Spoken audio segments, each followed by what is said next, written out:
또 그의 종 다윗을 택하시되 양이 우리에서 취하시며 전양을 지키는 중에서 그들을 이끌어내사 그의 백성인 야곱 그의 소유인 이스라엘을 기르게 하셨더니 이에 그가 그들을 자기 마음의 완전함으로 기르고 그의 손의 능숙함으로 그들을 지도하였도다. 먼저 작은 일부터 감당하라라는 제목을 정했습니다. 여러분, 그리스도인들 기독교 역사에서 여러 가지 책들을 읽고 이렇게 위인들의 기독교 선배들의 위인 선배들의 말들을 이렇게 읽다 보면 자기만의 이렇게 각오들을 적어놓은 글들이 참 많이 있어요. 그 중에서 제가 보기에 제가 읽은 책들 중에서 정말 이거는 가장 스케일이 크다, 엄청나다. 뭐 어떻게 이렇게 겁없이 이런 말을 할 수 있을까 할 정도의 엄청난 말이 뭐냐면 저는 이거라고 생각해요. 하나님으로부터 위대한 일을 기대하라. 하나님을 위하여서 위대한 일을 기대하라. 하나님을 위하여 위대한 일을 시도하라. 누가 이런 얘기를 했는지 참 겁도 없다. 어떻게 하려고 이게 뒷감당도 못할 이런 엄청난 얘기를 했을까?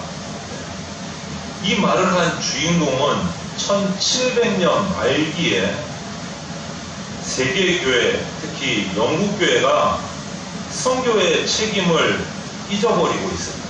그냥 우리 교회끼리 재밌고 알콩달콩 잘 살면 되는 거 아니야? 이런 시기에 이사야의 말씀을, 이사야서 말씀을 읽고 도전을 받았습니다.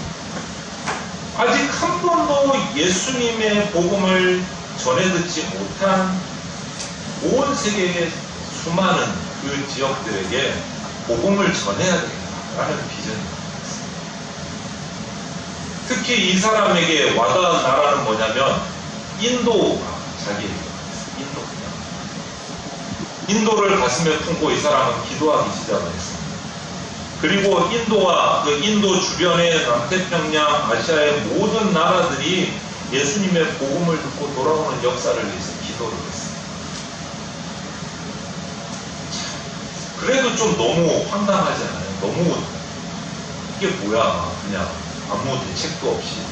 그런데 철없는 공사가가 아니었어요. 이 사람 그냥 말만 꿈만 그렇게 꾼 사람이 아니고 이 엄청난 비전을 가졌지만 동시에 이 사람의 인생을 보면 아주 실제적인 삶이었어요.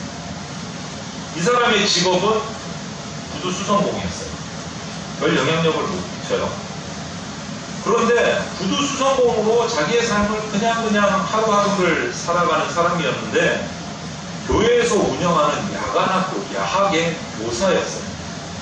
그래서 가난한 사람들을 글을 가르치고 성경을 가르치는 교사였습니다.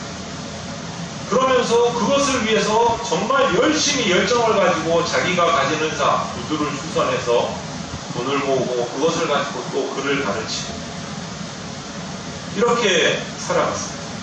그리고 그가 가르치던 야학 교실 한쪽 벽에는 큰 세계 지도를 붙여놓고 자기가 책을 읽고 공부하면서 아직까지 복음이 들어가지 않은 나라를 표시를 하면서 예수님의 복음을 받지 못한 나라를 그 세계 지도에 표시를 하면서 기도했어요. 그리고 자기의 선교의 꿈을 키웠어요. 그러면서도 계속 인도에 관한 부담을 가지고 계속 준비를 했어요. 그리고 얼마 후에 인도에 대해서 비전이 구체화되면서 인도에 가기 위해서 인도 언어인 벵갈어를 공부하기 시작했어요. 인도 공부를 하기 시작했어요. 그리고 준비가 다 된 1793년 이 사람의 나이가 32세 때 드디어 배를 타고 인도로 출발했습니다. 이게 기독교 선교 역사의 기록이 되어 있어요. 근대 세계 선교의 아버지가 됐어요. 이 사람. 이 사람이 바로 아는 분들은 선교사들은 이분을 이렇게 불러요. 위대한 선교사, 선교의 아버지 윌리엄 캐리라고. 선교의 아버지 윌리엄 캐리라고. 윌리엄 캐리가 일생 동안 남긴 교훈, 그의 사역을 통해서 많은 사람들이 요약을 하면 딱 두 가지라고 해요. 첫째, 위대한 꿈을 가졌다. 아까 처음에 말씀드린 하나님을 위하여 위대한 꿈을 가졌다. 또 한 가지, 두 번째, 그의 위대한 꿈은 작은 일에 대한 성실함부터 시작되었다. 이렇게 평가합니다. 많은 부대의 사람. 위대한 꿈을 가졌다.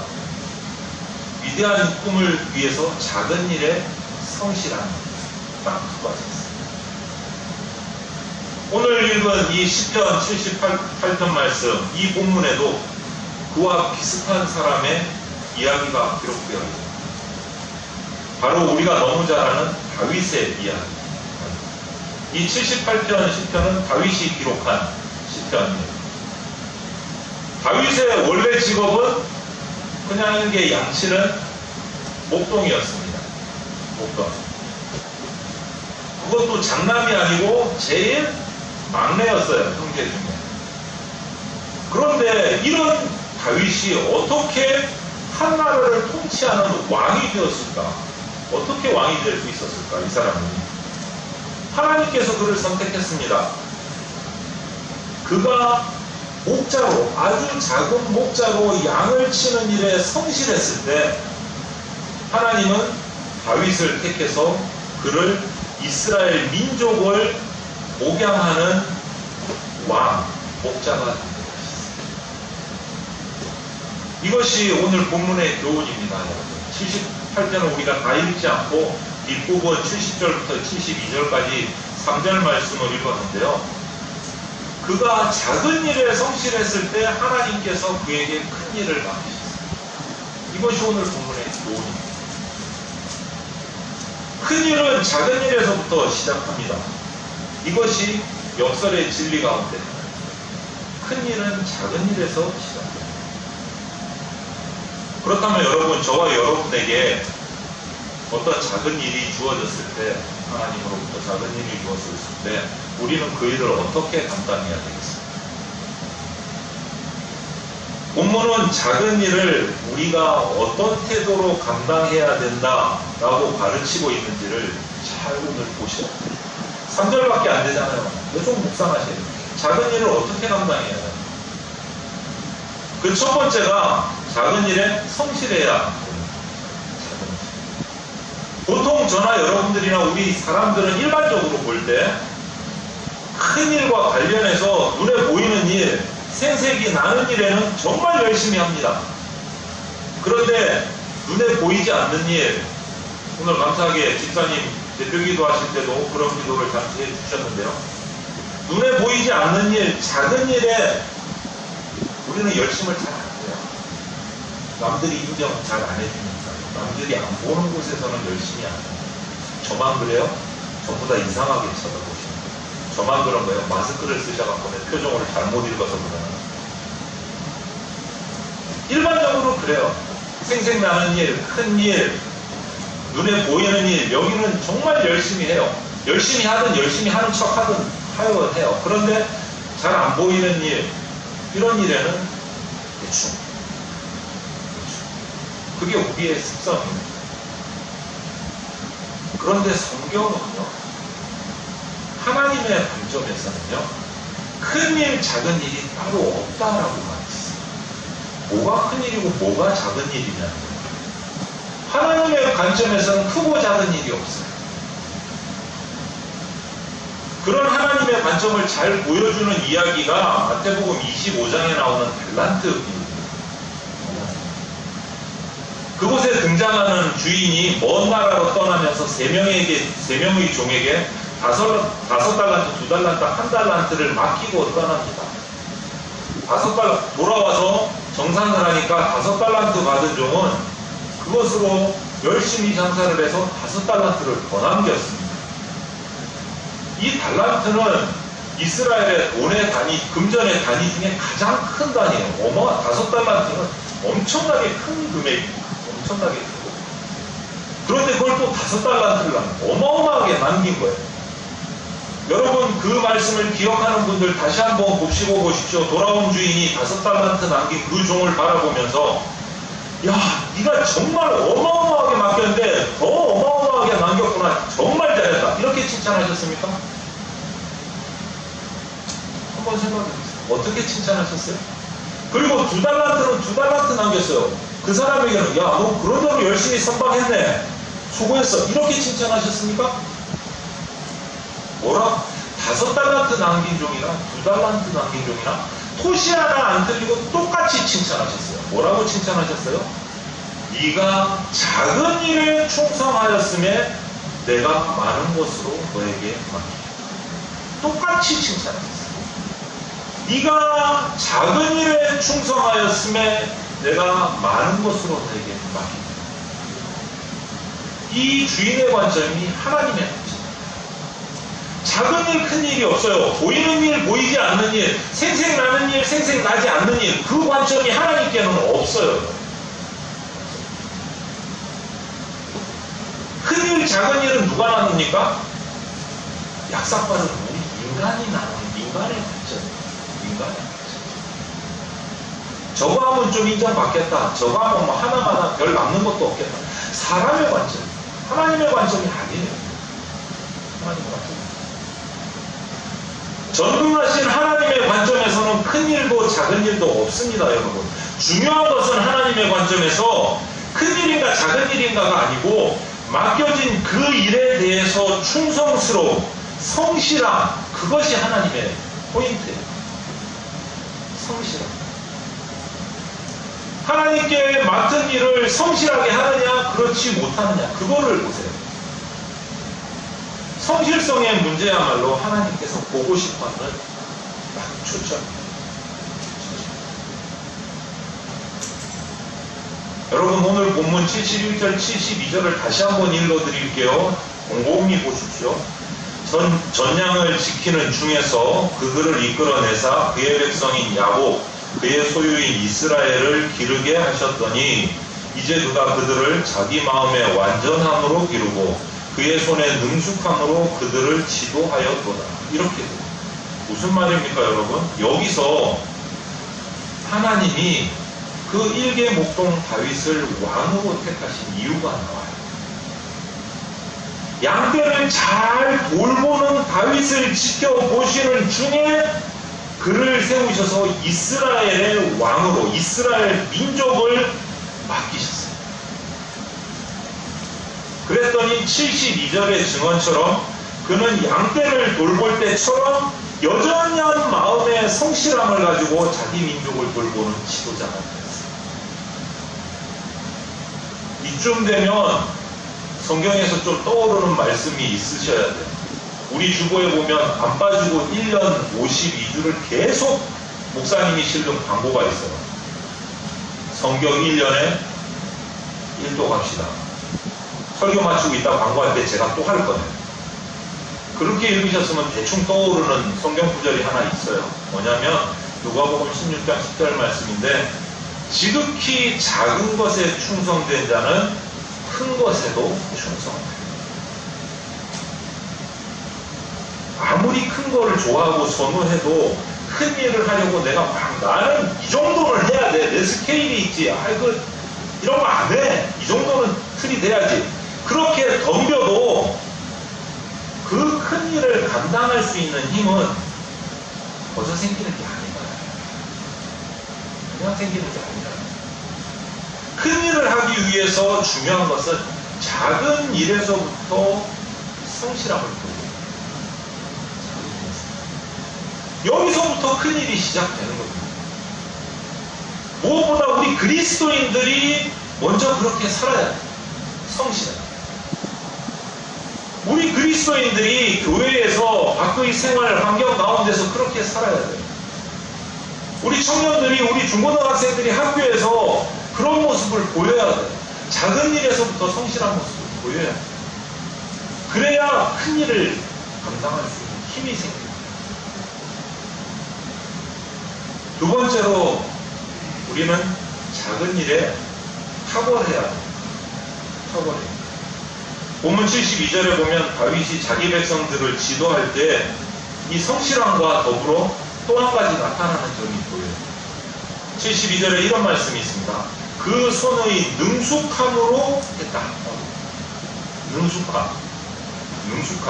여기서 능숙함이라는 말을 좀 바꾸자면 기술적으로 했다.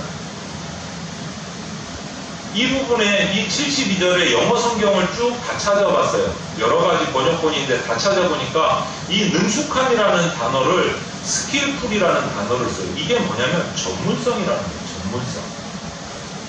그냥 성실하게 열심히만 한 것이 아니고 전문성을 가지고 있어요. 전문성. 다윗은 이런 기술적인 전문성을 목동으로 양칠 때부터 발휘를 했다는 거예요. 하나님이 그거 보셨다는 거예요. 우리에게 맡겨진 어떤 일을 감당할 때 성실성과 함께 반드시 필요한 게 뭐냐면 기술이에요. 전문성이에요. 성실한데 기술이 없다고 생각하면 그 일이 꾸준히는 됐을 거예요. 그런데 효율적으로는 조금 힘들지 않았을까. 요즘처럼 과학기술 시대는 더더욱이 그렇죠. 그리스도인들, 저와 여러분들은요, 이 두 가지 성실성, 탁월한 전문성을 동시에 추구하셔야 돼요. 전문성 그러면 전부 다 막 머리를 잡아서 나는 나이가 많아 공부도 못했는데 무슨 전문성? 이러실 수 있어요. 그런 세상의 학문이 아니에요. 성실하면서도 탁월하게 그리스도인의 일처리가 기본 자세가 이래야 돼요. 교회 공동체 가운데서나 밖으로 나가서 자기 삶의 현장에서 자기의 전문성이 있어요. 여러분, 제가 TV를 잘 안 보는데요. 저희 집은 TV가 잘 안 돼요. 몇 채널 안 나와요. 근데 그거를 한 번씩 봐요. 생활의 달인. 보십니까? 생활의 달인을 보면 전문성을 가진 분들이 나와요. 여러분, 그분들 잘 보세요. 공부 많이 하는 전문성입니까?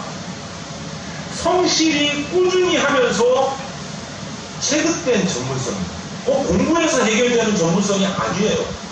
세상의 지식 갖고 해결되는 전문성이 아니에요. 그분들의 전문성은. 그런 전문성이 하나님의 일을 하는데 필요하다.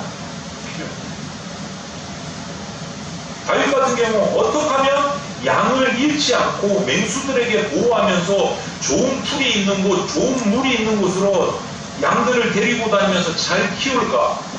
그게 그의 전문성인데 그것을 잘 발휘했다. 그것을 보시고 하나님께서 다윗을 이스라엘의 지도자로 세우셨습니다. 이스라엘의 지도자. 여러분, 우리가 살고 있는 이 시대는 무엇보다 할수록 작아져요. 작은 일에 정교함을 요청하는 시대가 지금 우리가 살고 있는 시대예요. 특히 대한민국은 거기에서 더 앞서 나가고 더 거기에 집중하는 것 같아요. 소위 마이크로 시대, 아니 요즘에는 마이크로 시대도 조금 이제 넘어서서 나노 시대로 가요. 무슨 말인지 모르시겠죠. 손톱보다 작은 납작한 플라스틱 같은 덩어리에 어마어마한 내용들이 들어가요.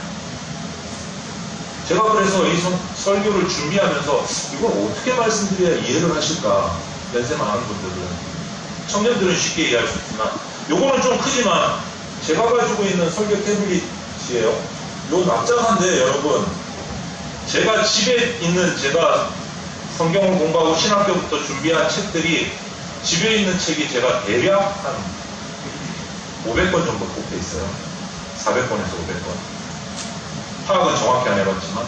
그런데 금방 보여드린 이 납작한 판 안에 제가 가지고 있는 설교를 위한 공부하는 책들을 제가 일일이 확인해 봤어요. 몇 권이나 있나. 이 안에 몇 권 들었을 것 같아요, 여러분, 책이? 1515권 들었어요. 1515권. 작은 일이 결코 작은 게 아니에요. 작은 일에 성실하고 작은 일에 탁월함을 발휘할 때 거기서부터 큰 일들이 일어납니다. 모든 위대한 일은 작은 일의 능숙함, 기술적인 전문성에서 판가름 나는 시대가 있습니다. 성실하고 전문적인 탁월해야 돼요.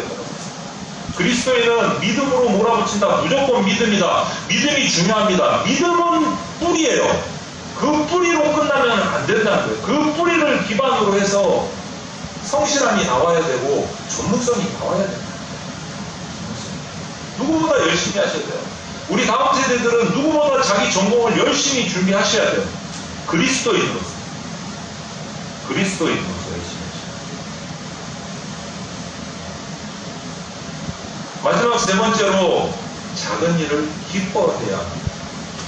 작은 일을 기뻐. 앞에서 우리는 다윗이 왕에 오르기 전에 목동 시절에 양을 치는 목자로서 작은 일부터 성실하게 그리고 전문성을 가지고 탁월하게 일하는 그 모범 때문에 하나님께서 택하셨다는 걸 얘기했습니다. 그런데 마지막 남은 질문 하나. 그가 이런 일들을 양을 모는 일, 이스라엘 한 나라를 통치하는 일들을 어떤 기분으로 감당했을까? 어떤 기분? 저는 이렇게 판단합니다. 의심의 여지 없이 다윗은 즐겁게, 기쁘게 모양했을 것이다. 저만의 판단이 아니에요. 그 증거가 바로 그가 이 다윗이 남긴 엄청난 분량의 시편들입니다. 시를 쓰고 수금을 타면서 노래하면서 일했다는 걸 보여줍니다. 실제로 여러분 성경은 수금 탈 때 다윗이 늘 즐겁게 연주하면서 일했다라고 기록을 해요. 하기 싫은 거 억지로 했다는 표현이 없어요. 원래 사울이 다윗을 궁중으로 불러들여온 동기도 뭡니까? 지혜롭고 용기가 있기도 했지만 수금을 잘 타서 주변의 사람들을 평안하게 하고 즐겁게 하는 재능이 있었기 때문에 다윗을 왕궁으로 불러들였어요. 우리가 잘 아는 것처럼 성경에 있는 시편, 성경 66권 중에 가장 많은 분량을 차지해요. 그 중에 가장 많은 시가 다윗의 시예요. 그 가운데 상당수가 다윗이 왕이 되기 전에 목동이었던 시절에 지어진 것입니다. 양을 치면서 하늘의 별을 보면서 어려움을 당했을 때 즐거울 때도 항상 악기를 타면서 시를 노래를 했습니다. 그에게는 양치는 이 목동의 일이 그냥 음악이었어요. 노동이 음악이었어요. 일이 음악이었어요. 시 자체였어요. 그래서 하나님께서는 이렇게 목동 다윗이 즐겁게 양을 치는 모습을 보시고 그가 그것처럼 똑같이 즐거움으로 그 민족 이스라엘을 목양할 수 있을 것이라고 판단하시고 그를 택하십니다. 작은 일에 즐거워할 수 있는 사람은 큰 일도 즐겁게 할 수 있어요.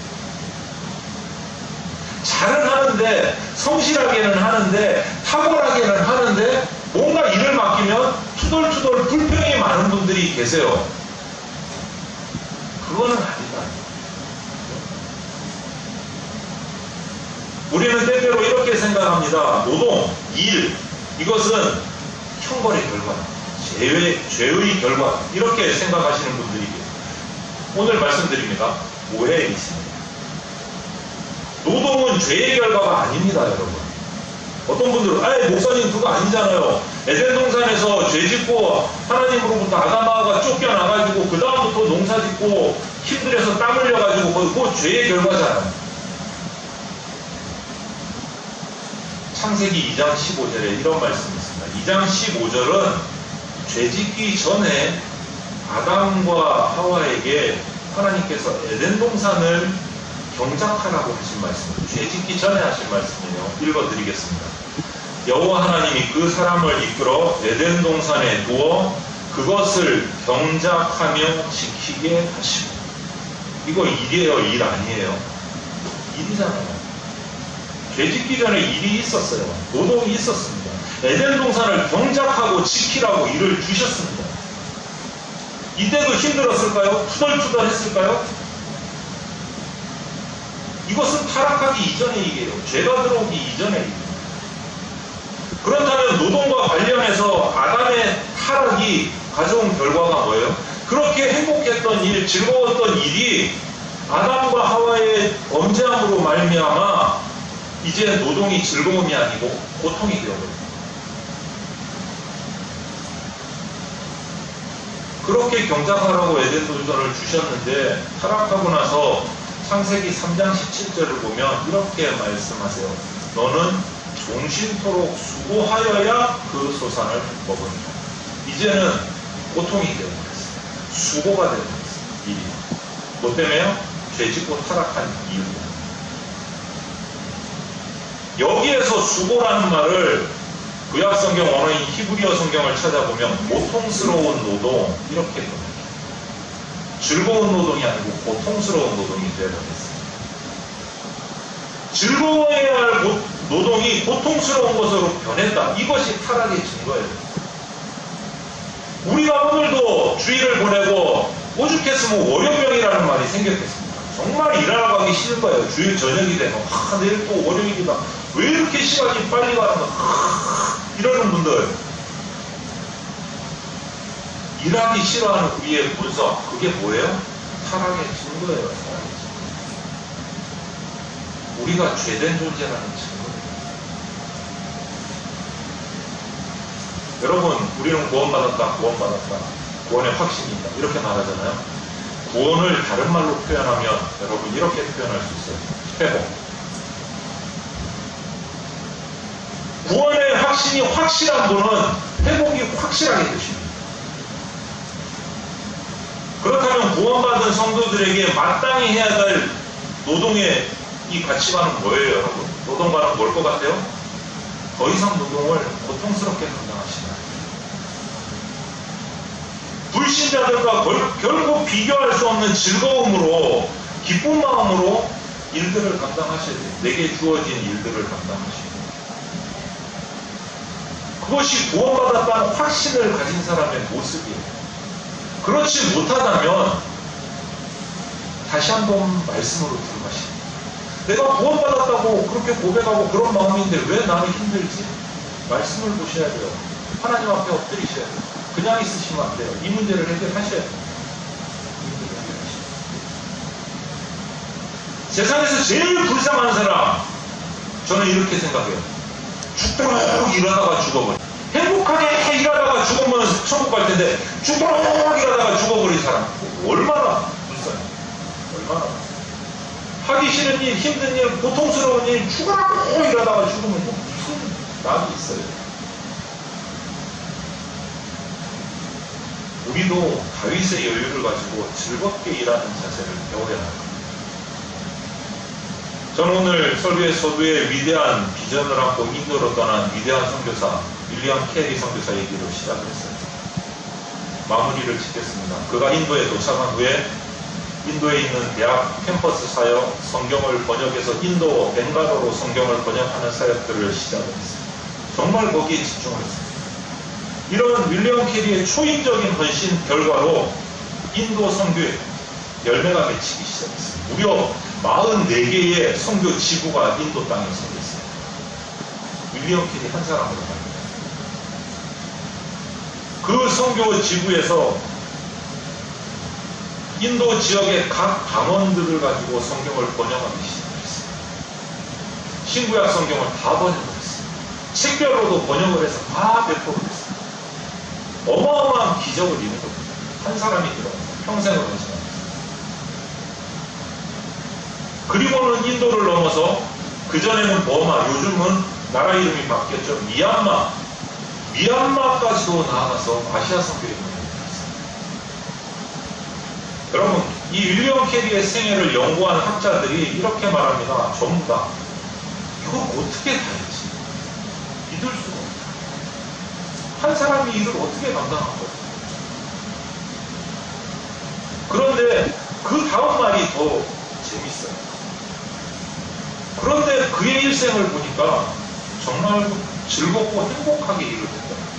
이게 맞는 거예요. 어마어마하게 힘든 일을 했는데 즐겁고 행복하게 그 일을 했다. 많은 학자들이 그렇게 결론을 내요. 그리고 윌리엄 캐리가 마지막 안락 의자에 앉아서 고요하게 마지막 눈을 감고 하늘나라로 올라갔을 때 이 윌리엄 캐리 손에는 벵갈어로 번역된 성경이 펼쳐져 있고 그것을 읽다가 하늘나라로 올라갔습니다. 윌리엄 캐리의 이 사역의 스타일을 학자들이 결론을 내린 것이 딱 세 가지예요. 그는 참으로 작은 일부터 성실하게, 탁월하게, 그리고 즐겁게 일하다가 하늘나라로 올라간다. 이게 윌리엄 캐리를 평가합니다. 작은 일에서부터 성실하게, 탁월하게, 그리고 즐겁게 일하다가 하늘나라로. 그러면 여러분 이제는 여러분 자신의 사역의 모습을 확인할 시간. 여러분의 삶의 마당에서 오늘이라는 이 시간에 나에게 맡겨진 작은 일에서부터 지금 여러분 맡겨진 작은 일이 뭡니까? 성가대, 악기, 피아노, 예배하는 일, 기도하는 일, 찬양하는 일. 이 작은 일에서부터 진짜 성실한 일, 진짜 탁월한 일, 그리고 즐겁게 하고 계십니까? 목사님 뭐 찬양하는데 탁월한 게 어디 있어요? 나는 음치인데. 아니요. 성실하게 탁월하게 하실 수 있어요. 크게 우렁차게 내 마음과 정성을 다해서 찬양하는 게 전문성이에요. 찬양. 윌리엄 캐리와 같은 삶을 사신 모델을, 윌리엄 캐리의 그 사람의 모델이 된 한 분을 소개하려고 합니다. 그분이 누굴까요? 윌리엄 캐리의 구세주의자, 우리의 구세주이신 예수 그리스도입니다. 인간 구속의 십자가를 주신 우리 예수님께서 조위 3년의 공생애가 있기 전에 30년의 일반인으로서의 삶 가운데서 목수였던 아버지 요셉을 도와서 목수의 일을 했어요. 그런 기록이 짧게 남아있는데 성실하게 했어요. 성실의 모범을 보여주셨어요. 목공에도 성실하셨던 것처럼 십자가를 지시는 구속사역에서도 성실하셨습니다. 십자가를 향해 나가실 때 이렇게 말씀하셨습니다. 아버지께서 일하시니 나도 일한다 라고 제자들에게 말씀하셨습니다. 그리고 또 이런 말도 하셨습니다. 때가 아직 맞으면 지금이 일해야 할 시간이다 라고 우리에게 말씀하셨습니다. 그리고 마침내 십자가에 달려서 고통의 절정에서 도천하시기 전에 마지막 하신 말이 뭡니까? 다 이루었다. 성실하게 탁월하게 모든 구속의 사역을 마치고 다 이루었다.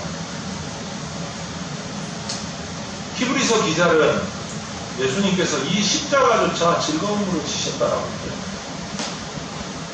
예수님의 삶을 요약하면 이번에는 성실하게 탁월하게 즐겁게 일하시고 마침내 구속사역을 완성하십니다.